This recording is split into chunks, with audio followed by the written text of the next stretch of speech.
20 women, one old wood stove, and one counter my grandmother rolled dough on, and by noon we set roast chicken, mashed potatoes, and warm pie in front of 300 wedding guests, with no caterer and no walk-in cooler anywhere on this farm. If these quiet stories from our farm settle something in you, subscribe and ring the bell. It is a small thing, but it helps me keep telling them, and I would be glad to have you sit with us a while. If you've ever cooked for a big family and thought that was a lot, sit with me a moment because I want to show you 300. My name is Miriam. I have cooked at more weddings on this farm than I can count, and I still smile at how the English can hardly believe it. We are in Lancaster County at the end of a long lane my grandfather planted with maples. In the fall, the leaves come down red and gold along that lane, and last fall was when my niece Rebecca married Amos. 300 guests, one kitchen, and every plate came from these hands. The kitchen is not a big room. It is the same one my grandmother, Mommy Katie, worked in her whole life. The same wood-cooked stove, black and warm, that never quite goes cold. The same wooden counter, worn smooth in the middle, where she rolled her dough for more years than I was alive. When I set my hands on that counter, I feel hers under mine. Nothing about it is new. Nothing about it needs to be. Now, here's the first thing people always ask me, and they ask it with real worry on their faces. How, they say, can so many cooks fit in one small kitchen without stepping all over each other? 20 women in a room that size, surely that is nothing but elbows and burnt pots and short tempers. I understand the worry.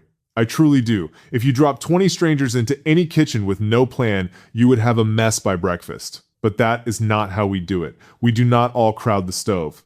The work is cut into stations, and every aunt knows hers before she ever takes off her coat. One place for the roast, one for the potatoes, one long table for the pies. No woman wonders where to stand, because her place has been hers for years. You should see them come in that first morning.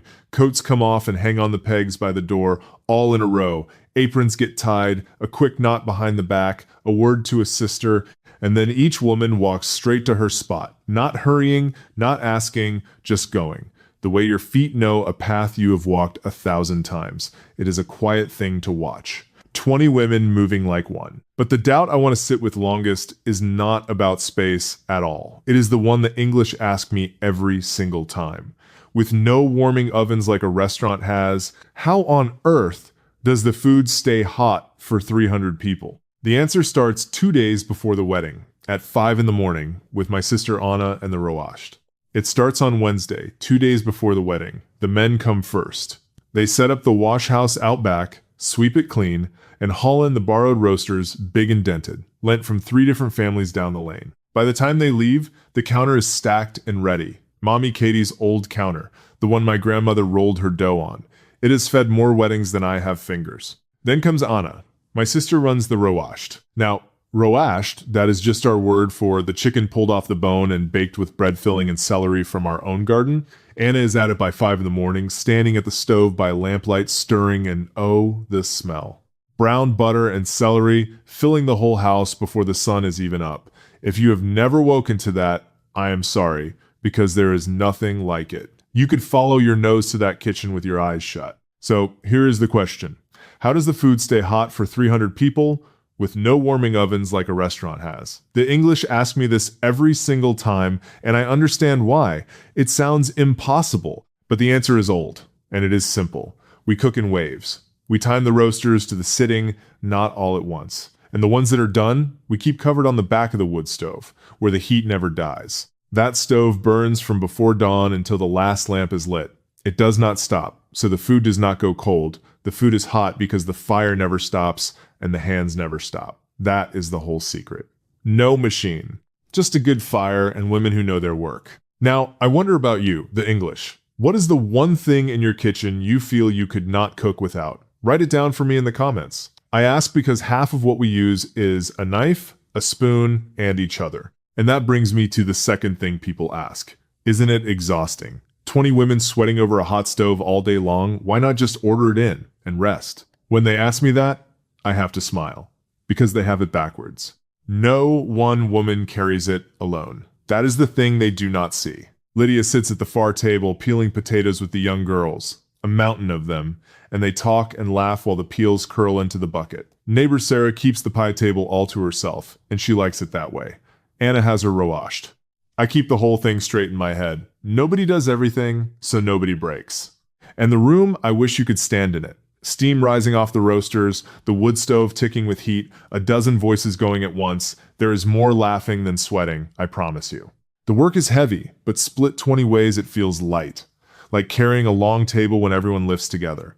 You barely feel the weight. That is the part they would take from us if we ordered it in. That is the best part. So the food stays hot, and no one breaks under the load. But that leaves the hardest question of all, the one with no clipboard, no caterer, no list on a wall. With 300 guests and 40 pies and dozens of tables, how do we keep every single part straight so nothing gets dropped? For that, I have to take you back to what Mammy Katie taught me. Mommy Katie never owned a clipboard. She never wrote a list on the wall. People ask me all the time, how can you feed 300 with no plan on paper? And I understand the doubt. In the English world, a wedding that size has a folder, a caterer, a person with a headset walking around. We have none of that. And still, nothing gets dropped. Here is the secret, and it is a plain one. Everyone knows their part before they walk in the door. Anna knows the roast. Lydia knows the potatoes. Sarah knows the pies. The young girls know which bowls to carry and which to bring back. No one waits to be told. When each pair of hands knows its own job, you do not need a list, because the list is in the people. My own job is the smallest and the hardest. I keep it straight. I stand where I can see the whole room, and I call out which table sits next. That is all. By table, by turn, by trust. The first table fills, they eat, they rise, and the next comes.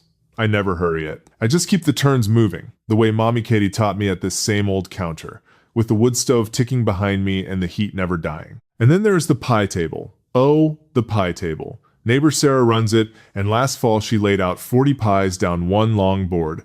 Apple and pumpkin and chouflé, warm and dark and sweet. The tins clatter when the girls stack them and clear them. A little song that runs under everything all afternoon. When you hear those tins, you know the meal is winding toward its sweet end. So picture it now, the whole of it.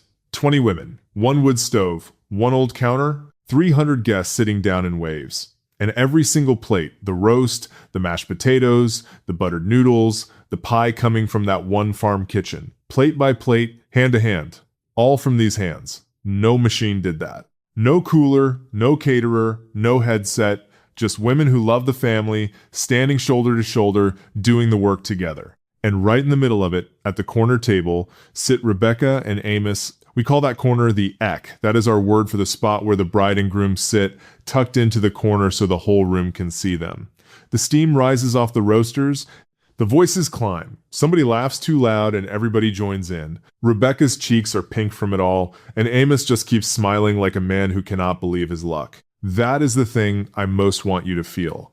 A wedding here is not a thing you buy. It is a thing you build.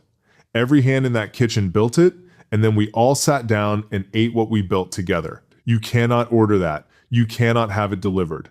It only comes when people give their whole day to feeding the ones they love. When the last pie is cut and the lamps are lit, I stand a moment in that quiet kitchen, and I hope you carry a little of that warmth with you.